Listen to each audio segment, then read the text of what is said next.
बाहुक नाम के राजा और ऋषि वंश में सगर हुए। सगर ने अश्वमेध यज्ञ की रचना की। देव राजेंद्र बार बार इनको बाधा करते हैं यज्ञ में। घोड़े का हरण करके कपिलाश्रम में बांध दिया। 60,000 इनके पुत्र हैं। 2 रानियां थी सगर के, सुमति और केशिनी। एक के 60,000 पुत्र हुए, एक के असमंजस हुए, पर ज्ञानी थे असमंजस, योगी थे पूर्व काल के। 60,000 पुत्रों ने अपने पिता सगर के यज्ञ की पूर्ति के लिए घोड़े की खोज करने को प्रारंभ किया। पृथ्वी का खनन किया है। जब ऊपर भूमंडल में अश्व न मिला तो पृथ्वी का खनन करना प्रारंभ किया।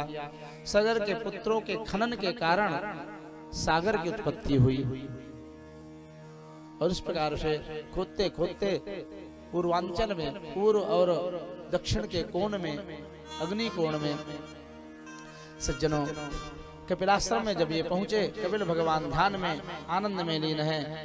घोड़ा को पीछे बांधे हुए है देवराज ने। महाराज कपिल को पता नहीं है क्या हो रहा है। क्रोध में आकर के सगर के पुत्रों ने कहा, देखो ये ढोंगी किस प्रकार से नेत्र आस्ते मीलित लोचना, नेत्र बंद करके ढोंग कर रहा है। मेरे पिता के यज्ञ के घोड़े को चुरा करके और ध्यान लगाए बैठा है। उठा करके आयुध मारने को तत्पर हुए। जो ही महर्षि कपिल ने देखो है अपने पाप के कारण ये पहले ही हतप्राय हो गए थे, जल करके राख हो गए। सज्जनों असमंजस के पुत्र अंशुमान आए हैं, स्तुति करके घोड़ा को लेकर के गए। भगवान कपिल ने कहा था गंगाम ओरहत तरत, गंगा जल के द्वारा ही इनका उद्धार होगा। अंशुमान अंशुमानस्तपस्ते पे गंगा नयन काम्यया। अंशुमान ने गंगा जी के अवतरण के लिए घनघोर तपस्या की। काल के गाल में चले गए लेकिन गंगा प्रकट न हुई। इन्हीं के वंश में तपस्या की लेकिन वे भी सफल न हुए। गौ सेवा के कारण इनके यहाँ भगीरथ का जन्म होता है। इतनी भयंकर तपस्या किया भगीरथ जी ने। गंगा का सिंहासन डोला, प्रकट हुई। हे राजन, हम पृथ्वी लोक में नहीं चलेंगे कि पापी लोग मुझमें अपने मल को धुलेंगे, पाप को धुलेंगे। और दूसरी बात, मेरे भयंकर वेग को कोई धारण नहीं कर पाएगा। नृपयास से रसातलम, मैं रसातल लोक में चली जाऊंगी तो हे राजेंद्र आपका काम सिद्ध नहीं होगा, पुरखे कैसे तर पाएंगे। शिव जी की आराधना करके प्रसन्न किया। गंगा अवतरण हुआ, शिव जी ने अपने जटा में समाहित किया और आगे एक धारा छोड़ी है। वायु वेगी रथ में लेकर के गंगा सागर में पहुंचे हैं। और जो ही गंगा जल का उनके पुरखों के राख की ढेरी से स्पर्श हुआ, तत्क्षण दिव्य रूप धारण करके सभी सगर के पुत्र तर जाते हैं, मुक्ति प्रदान कर लेते, प्राप्त कर लेते हैं।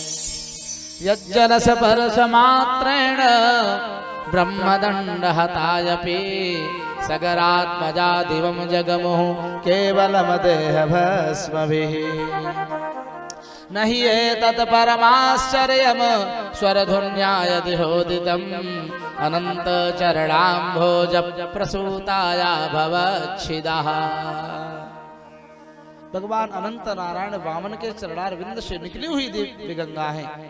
सगर के पुत्र तर गए, इसमें कोई बहुत बड़ा आश्चर्य नहीं है। राजर्षि परीक्षित, इसके अनंतर सज्जनों ऋषि वंश में बड़े बड़े प्रतापी राजा हरिश्चंद्र आदि का भी संक्षेप में वर्णन किया शुकाचार्य जी ने। इसी वंश में खटवांग नाम के राजा हुए। उनके दीर्घबाहु, उनके रघु, रघु के अज और अज के यहाँ दशरथ जी का प्रागट्य हुआ। और त्रेता युग में जब आतताई लंकेश रावण का आतंक हुआ तब ब्रह्मा देवताओं के स्तवन करने के कारण नारायण चतुर्धा गात 4 रूप धारण करते हैं। क्या क्या? राम लक्ष्मण भरत शत्रुघ्न इति संज्ञया। सुखदेव जी ने संक्षेप में सुनाया पहले राम कथा, 1.5 अध्याय में राम कथा सुनाई है। त्वया तो वर्णितम भूरि। हे राजेंद्र, तुमने राम कथा सुनी होगी। अनंत कोटि श्लोकों में राम गाथा को मैं कैसे सुना पाऊंगा। एक श्लोक में पहले सुनाया। गुरुवर थे त्यक्त राज्यो विशरदनुवनम पद्म पदभ्याम प्रियायाः पाणस परसाक्षमाभ्याम मृदित पथुरजो जो हरेन्द्रानुजाभ्याम वैरूप्या शूर्पणख्या प्रिय विरह रुषारोपित भ्रूर्दिम्भस् त्रस्तावधिरबद्ध सेतुः खलदवदहनः कौशलेन्द्रो अतान्नः। आइए हम लोग भजन के माध्यम से राम कहानी को सुनते हैं।